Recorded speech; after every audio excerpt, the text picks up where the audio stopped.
Colorado's budget is $1 billion short. This is the part that you might be saying, wait, didn't lawmakers just balance the last budget that was also $1 billion short? Yes, and now they're short another billion. Marshall Zellender explains.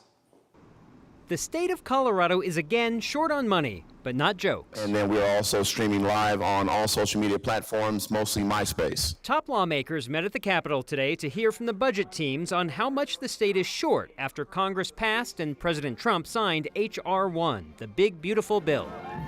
We forecast that this will result in a $1.2 billion loss in revenue in the current fiscal year. According to State Budget Director Mark Ferrandino, the state will see $1 billion fewer dollars in tax revenue because of changes in Washington that lower individual income tax payments and allow expanded tax deductions for corporations. For instance, corporations will be able to write off research and development expenses from the last 4 years. They get to write that all off this year. And that's going to cost the state of Colorado roughly $200 to $300 million of lost revenue. Colorado's piggy bank, the Reserve, has about $2.3 billion in it. Using some of this and solving some of this through the Reserve is likely a responsible way to move forward. But solving it all through the Reserve would not make sense. The Reserve is supposed to be if we hit a recession.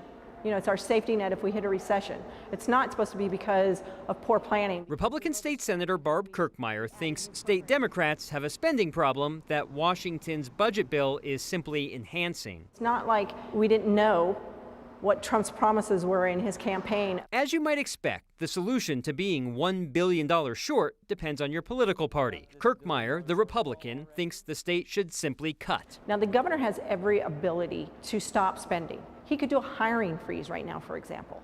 He could tell departments, look, you need to look at, we've just started this fiscal year, you need to look at where you can make cuts specifically. Ferrandino, a Democratic appointee, suggested some piggy bank money, perhaps some cuts to programs that avoided cuts earlier in the year, and doing what Congress and Trump did in reverse.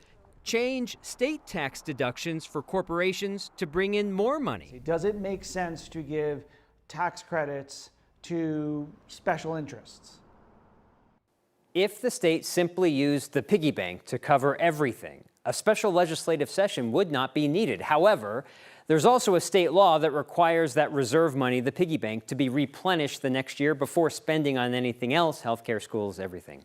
Any cuts to programs or tax policy changes to corporations requires bills to be drafted, debated, and passed and signed by the governor, which means, Mark, we're heading to a special session. So I'm not going to sit up here and pretend to be a tax policy expert.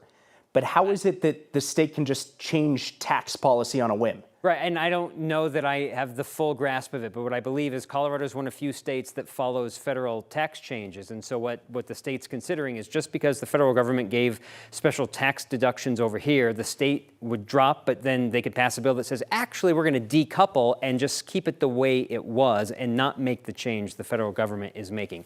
I believe that is what could happen. Hey, if anybody can explain tax policy live on TV, it's you, Marshall. Marshall Zellender, appreciate it. Thank you.